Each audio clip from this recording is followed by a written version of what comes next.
For today's video ay kikwento ko na naman sa inyo kung ano ang naganap sa aking buhay kahit na wala kayong pakialam. Pagkagising ko nga ay agad akong naghilamos ng aking mukha at syempre ayan na naman si ate nyo girl, pinupunasan ang kanyang panagrup-rupa ng tissue. Kasi nga 'di ba, yun ang aking ipinapamunas talaga sa aking panagrup-rupa para iwas pimples din. O alam nyo na. At syempre kahit nasa bahay lang tayo ay magsa-sunscreen tayo kasi baka mamaya bigla tayong aalis ng bahay. E di ayan, ready na ati. At dahil nakapag-sunscreen na ako at na-blend ko na ng mabuti, wow, na-blend hindi pa pala, meron pa sa may tingid ate ko.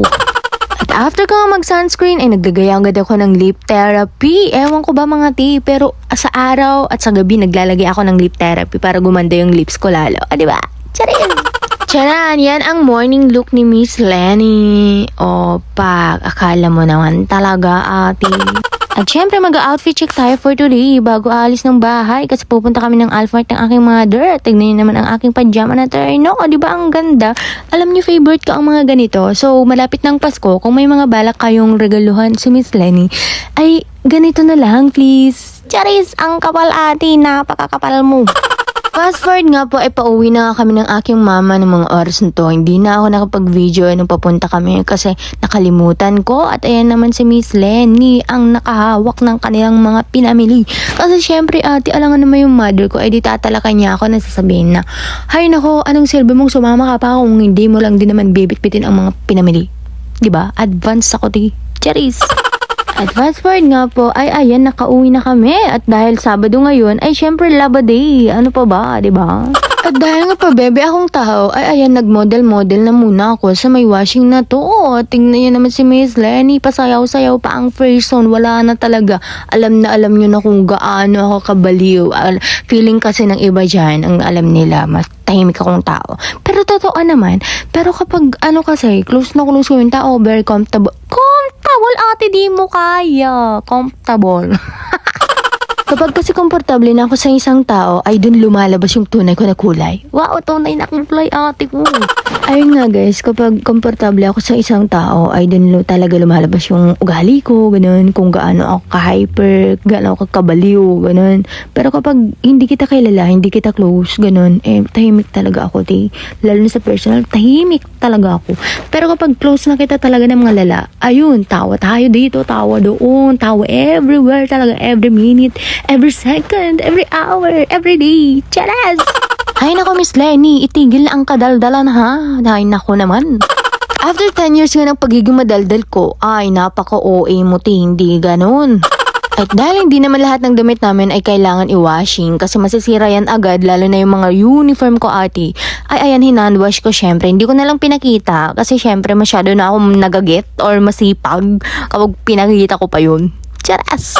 At dahil naiinip na ako ay binilisan ko na nga ang aking pagsasampay kasi gustong gusto ko nang humilata ng mga oras na to kasi nga gustong gusto ko nang manood ng mga movies, ganon. Ang kapal ng mukha ko no kasi may mga gawain ako sa ELMS namin pero hindi ko pa siya ginagawa, 'di ba? Ganon ang tunay ni estudyante, 'di ba? Hello sa mga ganon.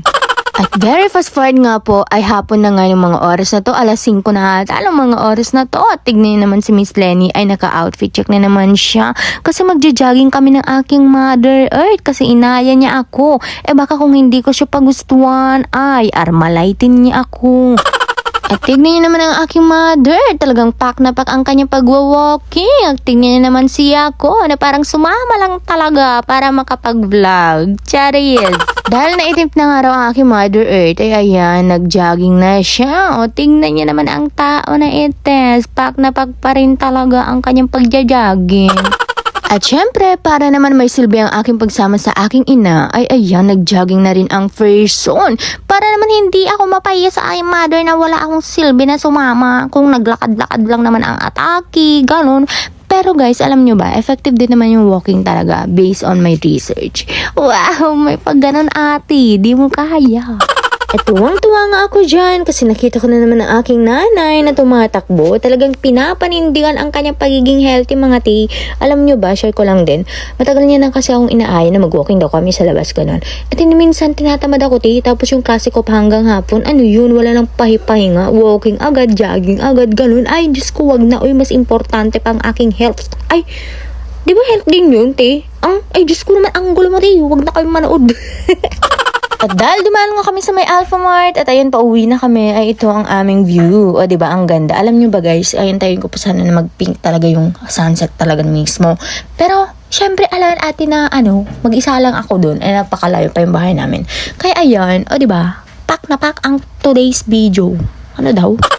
At ayan lamang for today's video. Please like and share this video at mag-invite na rin kayo ng friends nyo para i-like at i-follow ang aking page. Maraming salamat. Love ya!